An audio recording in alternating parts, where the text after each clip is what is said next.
नमस्कार। आप सभी का यहाँ पधारने के बहुत बहुत धन्यवाद व अभिनंदन। आज हम देश की सबसे बड़ी समस्या जातिवाद को जड़ मूल से ख़त्म करने के लिए यहाँ आपके सामने उपस्थित हैं और इस समस्या से देश में बहुत जातिवाद की वजह से नुकसान हो रहा है। इस पे विस्तार से बताने के लिए हमारे साथ में श्री वजीर सिंह जी हैं, जो आपको विस्तार में इसके बारे में बताएंगे, और हमारे साथ उपस्थित हैं सतवीर सिंह जी गोरिया और चौधरी कुलदीप सिंह जी। तो अभी वजीर सिंह जी आपको इसके बारे में विस्तार से बताएंगे। नमस्कार। जाति विहीन भारत अभियान में आप सभी का हार्दिक अभिनंदन है। हम यहाँ पे जातिवाद के ऊपर चर्चा करने के लिए आए हैं। जातिवाद के ऊपर चर्चा तो सभी करते हैं, लेकिन जातिवाद खत्म करने की बात कोई नहीं करता। आज हम इसके ऊपर मेन फोकस हमारा जातिवाद खत्म हो सकता है कि नहीं हो सकता है, और खत्म होगा तो कैसे होगा, इसके ऊपर विस्तार से चर्चा करेंगे। लेकिन संक्षिप्त में थोड़ा सा हमें पता होना चाहिए कि भाई ये जातिवाद क्या है, कब आया, कैसे आया, क्या इसके लिए पहले भी ऐसे प्रयास किए गए हैं कि भाई जातिवाद खत्म हो। जहाँ तक जातिवाद का संबंध है, हमारा जो प्रारंभिक समाज था उसमें सभी के सभी लोग समान थे, किसी में कोई किसी तरह का भेदभाव नहीं था। जैसे जैसे मनुष्य ने अपने समाज का विकास किया और विकसित समाज के अंदर जैसे जैसे संपत्ति बढ़ती गई, लोगों में डिफरेंस आता गया, तो उसमें दो दो तरह के जो ऊंच और नीच का भाव दो ग्रुप बनते गए।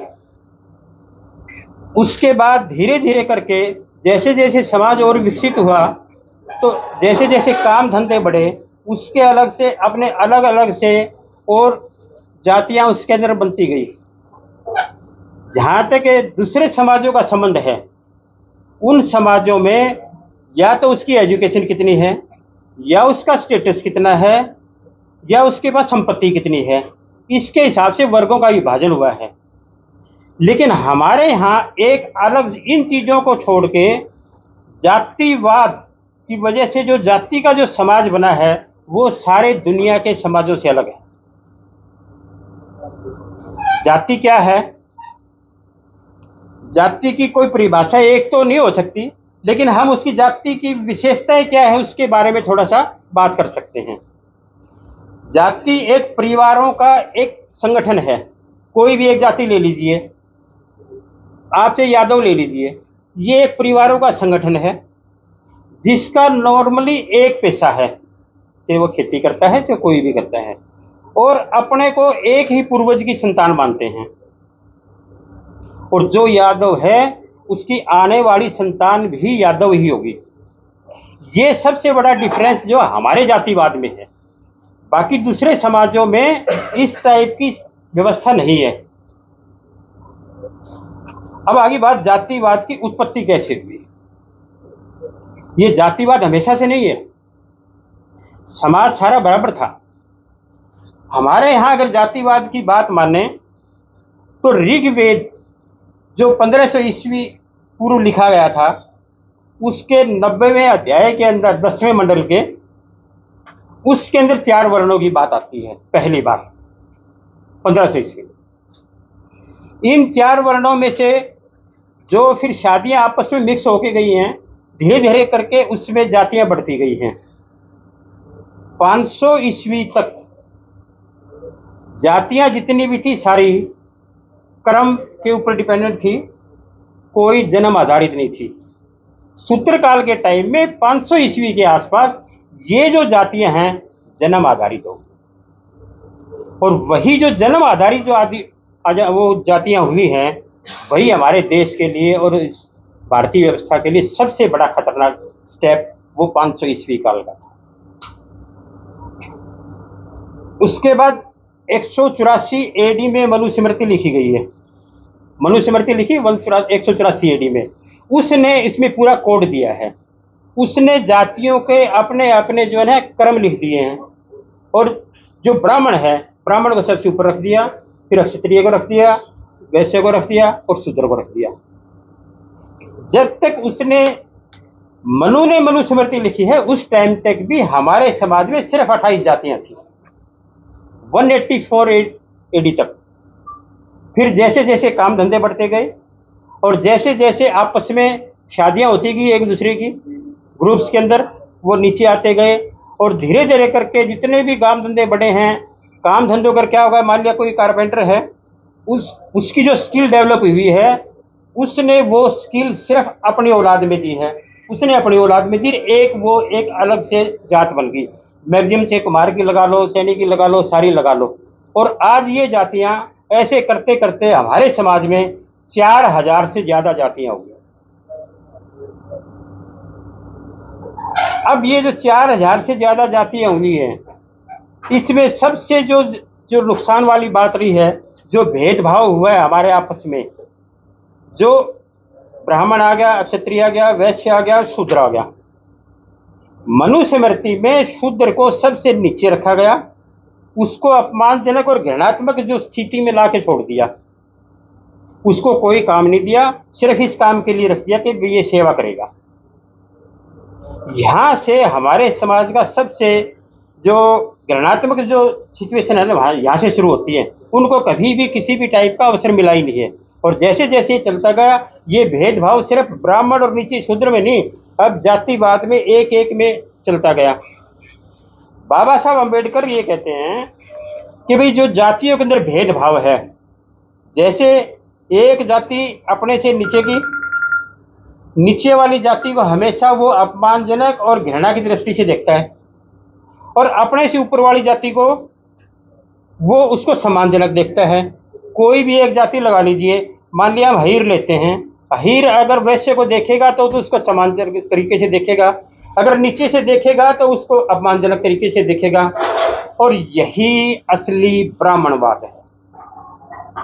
ब्राह्मणवाद में यही फर्क है। ब्राह्मणवाद का ब्राह्मण से कोई लेना देना नहीं है। ब्राह्मणवाद ये हायरार्की है, एक पदानुक्रम है जातियों का, जिसमें ऊंची जाति को रिस्पेक्ट से देखते हैं और नीची जाति को हमें अनादर से देखते हैं। और हमेशा हमारे समाज ने जितने भी ऋषि मुनि इसी चीज के खिलाफ लड़े हैं कि भाई ये खत्म होना चाहिए, इसके अंदर समानता आनी चाहिए।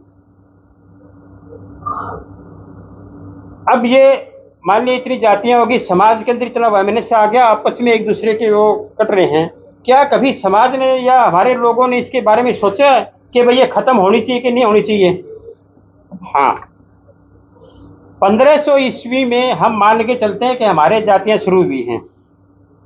ठीक उसके 1000 साल बाद पहली बार महात्मा बुद्ध ने ये सवाल उठाया था कि जो भी उत्पीड़ित जातियां हैं, इनको घृणित जीवन है, इसमें से बाहर निकाला जाए और इस व्यवस्था को जो है खत्म किया जाए।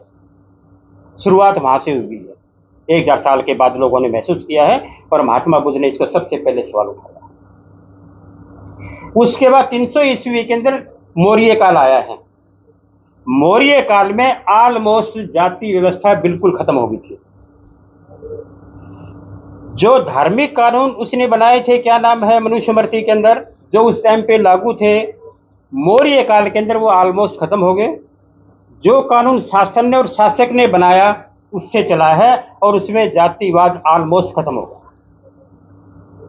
मौर्य काल खत्म होने के बाद दोबारा से फिर इस जाति ने अपना फन उठाना शुरू कर दिया, और जो सिचुएशन पहले थी उससे भी खतरनाक सिचुएशन में चली गई। उसके बाद 12वीं शताब्दी में रामानुजाचार्य थे, उन्होंने इसको फिर उठाया है और समानता के लिए एक पूरा आंदोलन चलाया है। और अभी 5 फरवरी 2022 को हैदराबाद में उनकी 16 फुट की मूर्ति लगाई है, जिसका नाम भी है स्टैच्यू ऑफ इक्वलिटी। वो समानता का पहला महात्मा बुद्ध के बाद उन्होंने शुरू किया था। उसके बाद 14वीं 15वीं ईस्वी आई। हमारे जितने भी भक्ति काल के कवि थे, संत कबीर लगा लो, तुकाराम लगा लो, और क्या नाम है, गुरु नानक देव जी, ये सब भी इसी के जो समतावादी समाज के लिए थे, उन्होंने उसी को आगे बढ़ाया है।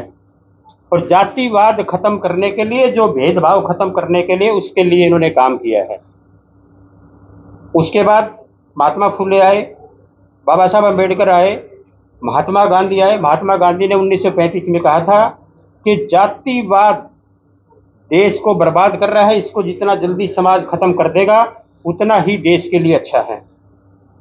1929 में एक रैली को संबोधित करते हुए नेताजी सुभाष चंद्र बोस ने कहा था कि हमें आज़ादी मिलने के बाद एक नए समाज का निर्माण करना होगा और जातिवाद को जड़ मूल से खत्म करना होगा। स्वामी दयानंद ने भी यही बात कही है, विवेकानंद ने भी यही बात कही है, लेकिन जातिवाद खत्म नहीं हुआ। उन्होंने प्रयास किए हैं सबने। हाँ, एक बात इनके करने से ये जरूर होगी कि लोगों के दिमाग में ये आ गई कि भाई ये भगवान की बनाई हुई नहीं है, हमारे समाज ने इस जाति को बनाया है, लेकिन खत्म फिर भी नहीं हुई। सबसे पहले हम इस चीज पे आते हैं कि क्या ये खत्म होनी चाहिए और इसका सबसे बड़ा नुकसान क्या है। ये मैं थोड़ा सा आपको जातिवाद क्यों खत्म होना चाहिए उसके बारे में थोड़ा सा बता रहा हूं। हिंदुओं की नैतिकता को जाति का प्रभाव अंधा बना देता है। जातिवाद हमें बिल्कुल अंधा बना देती है, जन भावना को खत्म कर देती है।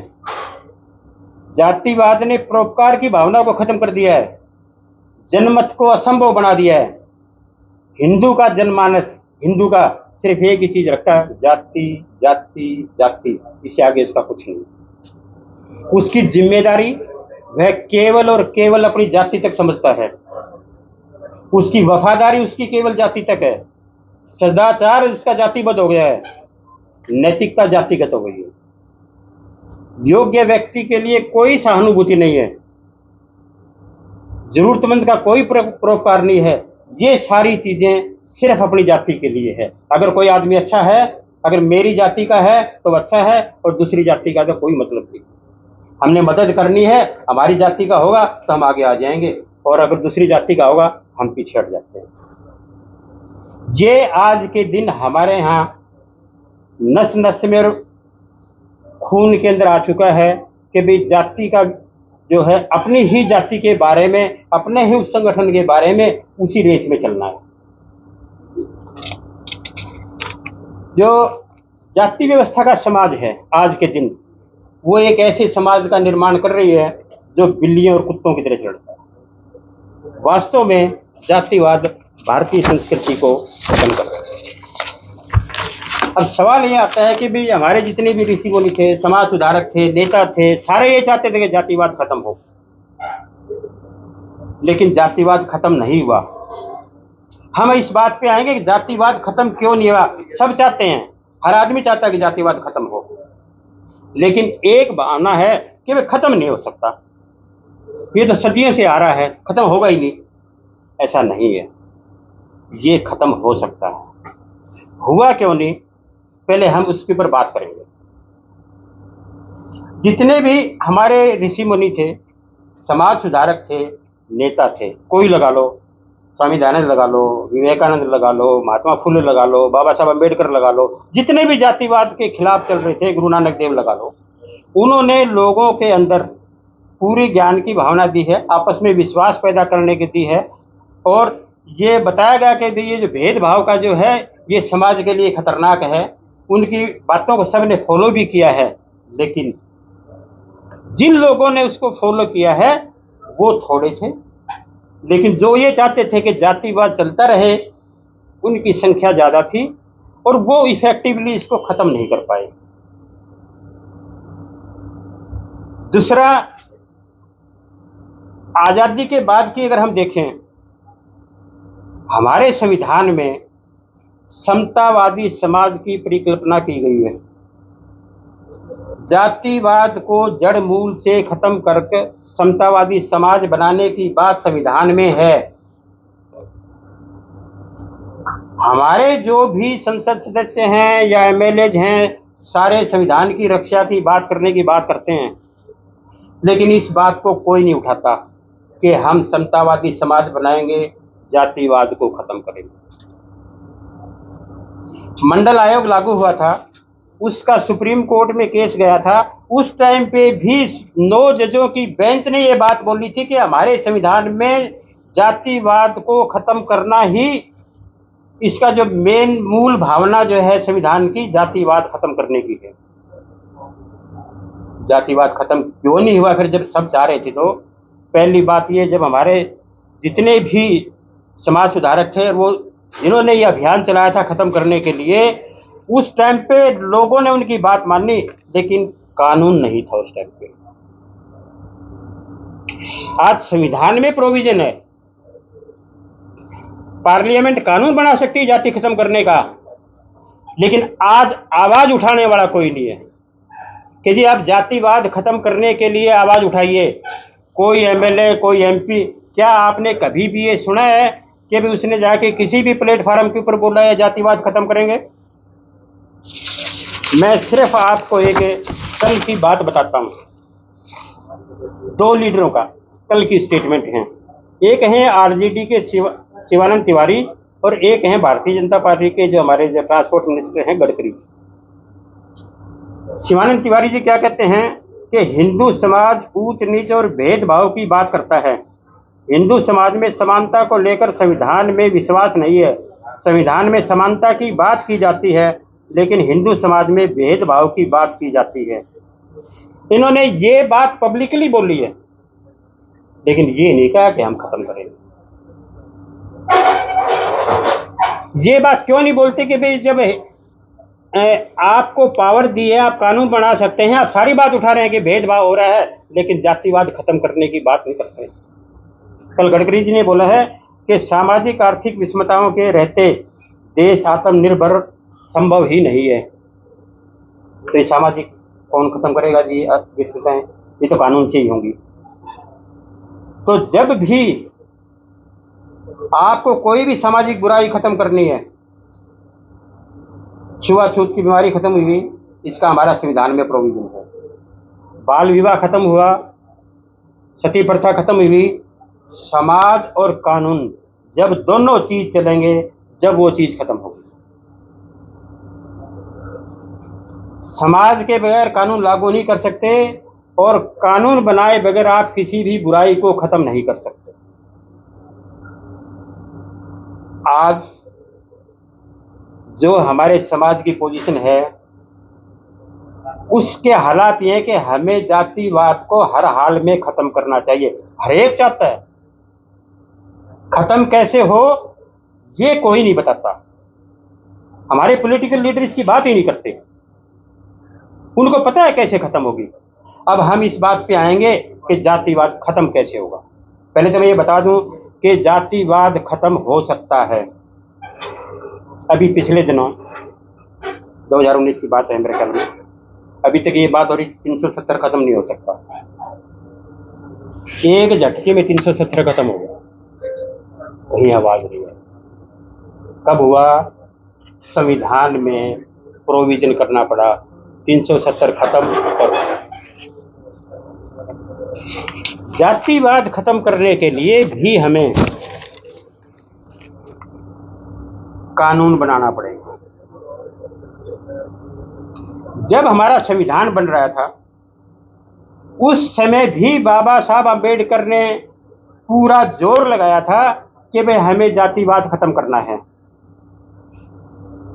संविधान में आर्टिकल 17 है, अबॉलिशन ऑफ अनटचेबिलिटी, छुआछूत का उन्मूलन। जो ये प्रोविजन है उसमें संविधान में, उस समय बाबा साहब चाहते थे कि भाई छुआछूत नहीं, जातिवाद का उन्मूलन करना, लेकिन उनकी बात नहीं मानी गई। उन्होंने ये कहा था कि अगर जातिवाद खत्म नहीं होगा तो छुआछूत खत्म नहीं होगा। छुआछूत की जननी ही जातिवाद है। और आज हम ये कह रहे हैं, संविधान में संशोधन करिए, या तो छुआछूत शब्द को हटा के जातिवाद लिखिए, अबोलिशन ऑफ कास्टिज्म, या abolition of untouchability and casteism, ये शब्द उसमें जोड़ दीजिए। ये शब्द जिस दिन आप जोड़ देंगे संविधान में संशोधन कर देंगे, ऑफिशियली जातिवाद उसी दिन से खत्म। सिर्फ एक शब्द जोड़ना है, कुछ नहीं करना। ये कौन करेगा? पार्लियामेंट करेगा। संविधान में ये शब्द जोड़ने के बाद फिर पार्लियामेंट के पास पावर आ जाएगी कानून बनाने की। जैसे छुआछूत के संविधान में आ गया प्रोविजन, उसके बाद छुआछूत में जो भी कोई करेगा उसके लिए अलग से कानून बनाया कि उसको क्या दंड मिलेगा। छुआछूत कास्टिज्म का कॉन्स्टिट्यूशन में प्रोविजन करने के बाद उसको कानून बनाने का प्रावधान मिल जाएगा और वो कानून बना सकते हैं। एक कानून का प्रोविजन मैं आपके सामने रख रहा हूं कि भाई वहां पे कानूनी प्रावधान बनने के बाद देश क्या कानून बना सकता है।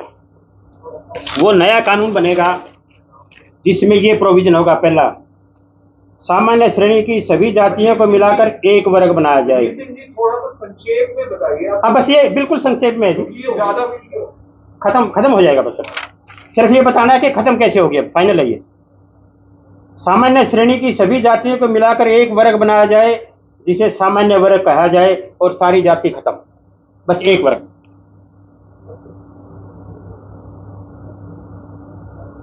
अन्य पिछड़ा वर्ग की सारी जातियों को खत्म कर दिया जाए और वो भी सामान्य वर्ग में सम्मिलित कर दिया जाए। जितनी भी हमारी सामान्य वर्ग की जातियां हैं और उसकी जातियां हैं, क्या नाम है, ओबीसी की, सारे मिला के एक वर्ग बनता। उसको जनरल कैटेगरी बोलिए, कुछ भी बोलिए, जाति खत्म। ये संविधान में प्रोविजन करना पड़ेगा। सभी अलग अलग अनुसूचित जातियों को समाप्त किया जाए और सिर्फ एक ही वर्ग बनाया जाए, सामान्य वर्ग विशेष।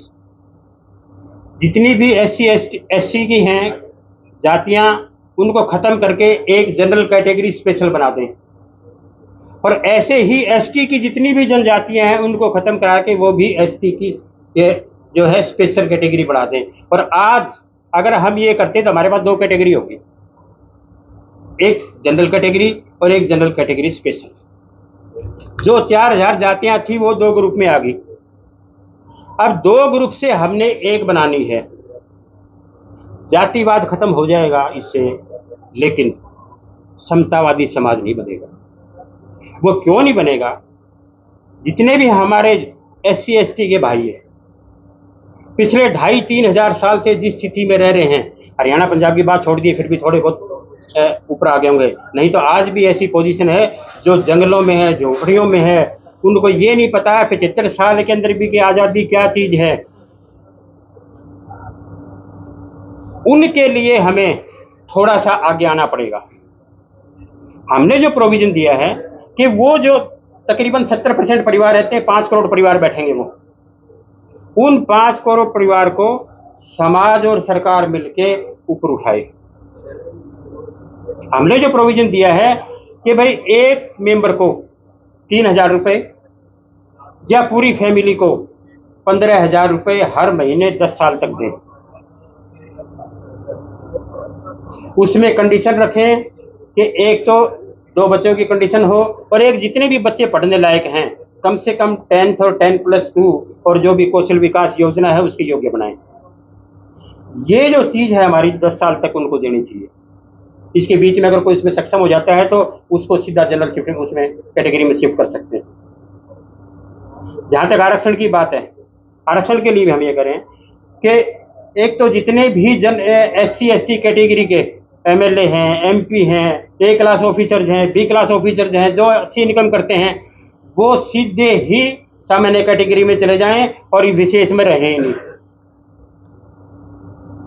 और जैसे जैसे ये हमारी जो दूसरी कैटेगरी में से सक्षम होते जाएंगे वो सामान्य कैटेगरी में जाते जाएंगे।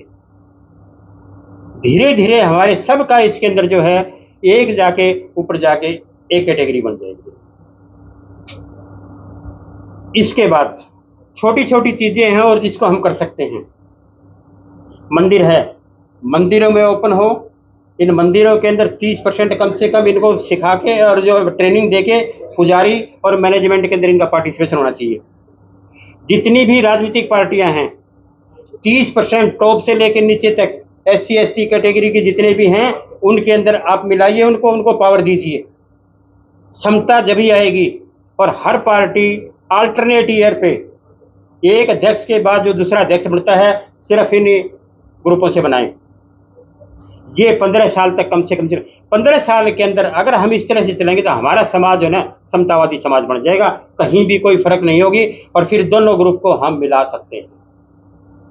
हम बस समाज में एक ही बात है, जैसे नदियों का पानी है समुद्र में जाके एक हो जाता है, इसी तरह से हमारे समाज की जितनी जातियां खत्म हो गई, सिर्फ एक ही समाज रहे और वो रहे भारतीय समाज। बस ये छोटा छोटा सा मेरा। सर, जातिवाद भारत अभियान के आप प्रमुख हैं वजीर साहब। हाँ जी। जब तक आप कल परिकल्पना कर सकते हैं, जब तक गुड़ न खाने की सलाह देने वाले स्वयं गुड़ ना छोड़े। हाँ जी। आपका ये प्रेस नोट। हाँ जी। एडवोकेट वजीर पुनिया आपने लिखा हुआ है। हाँ जी। पुनिया गोत्र लगाया हुआ है। हाँ जी। और इसमें आपने लिखा है आर्टिकल 18 धारा में 5 में नाम के आगे गोत्र जाति उपजाति लिखने की व्यवस्था करने का नियम जोड़कर जातिवाद व्यवस्था को समाप्त किया जा सकता है। ठीक है, जो कि आप खुद नहीं छोड़ पा रहे। ठीक, क्या एक मिनट। परिकल्पना कर सकते? हाँ हाँ, बल्कि एक मिनट अभी अगर आपने ये प्रेस सुनी हो, इन भाई ने क्या कहा है, वजीर सिंह जी, और मैं आज के बाद पुनिया नहीं लगाऊंगा, ये सिर्फ आपके लिए डिक्लेयर। कहाँ लगा रखा है जी? यही बात मैंने पूछी हाँ, है कि बिल्कुल नहीं है, और ये सिर्फ आपके सामने डिक्लेयर करना था मैंने। ये कल भी हमारी बात हुई थी श्याम जी से, तो उन्होंने कहा था कि भी ये, मैंने कहा आज इसमें लिखिए और कल हम इसको डिक्लेयर करेंगे, और आज के बाद वजीर सिंह, और इन्होंने भी मेरे को वजीर सिंह ही बोला है। आपने अपने घर जाके नेम प्लेट क्या लगा रखी हो बता पाएंगे? हैं? नेम प्लेट क्या लगा रखी है घर पे?